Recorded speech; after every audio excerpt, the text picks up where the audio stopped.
দক্ষিণ পশ্চিমাঞ্চলে বাগদা চিংড়ি চাষে আশার আলো জাগিয়েছে প্রাকৃতিক কাঁটা শ্যাওলার ব্যবহার।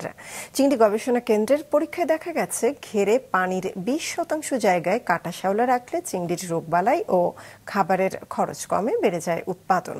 বাগেরহাট জেলা রিপোর্টার শওকত আশরাফের তথ্য চিত্রে ডেস্ক রিপোর্ট। 90-এর দশক থেকে সাদা সোনা খ্যাত বাগদা চিংড়ি সাতক্ষীরা, খুলনা ও বাগেরহাট জেলার অর্থনীতিতে বড় ভূমিকা রাখছে। তবে বিগত 7-8 বছর ধরে ভাইরাসজনিত রোগের কারণে অসংখ্য চিংড়ি চাষি ক্ষতির মুখে পড়েছেন। এই পরিস্থিতি বদলাতে বাংলাদেশ চিংড়ি গবেষণা কেন্দ্রের বিজ্ঞানীরা 3 বছরের গবেষণায় প্রাকৃতিক কাঁটা শ্যাওলার ভূমিকা খুঁজে পান।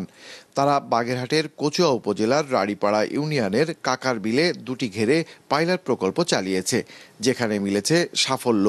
এতে খুশি চাষিরা।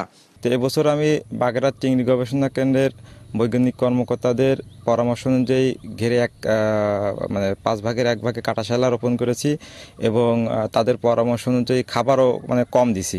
তা 3 মাসের ভিতরে আমি মাছ আরোহণ করেছি এবং দেখা গেছে আমি এখানে প্রায় 100 কেজির কাছাকাছি মাছ ধরতে পেরেছি। কাঁটা শ্যাওলা দিয়ে ঘের করাতে আমাদের মাছের পরিমাণ ভালো এবং মাছ বৃদ্ধি হয়েছে। আপনার খাবারের পরিমাণও খুবই কম লাগতেছে।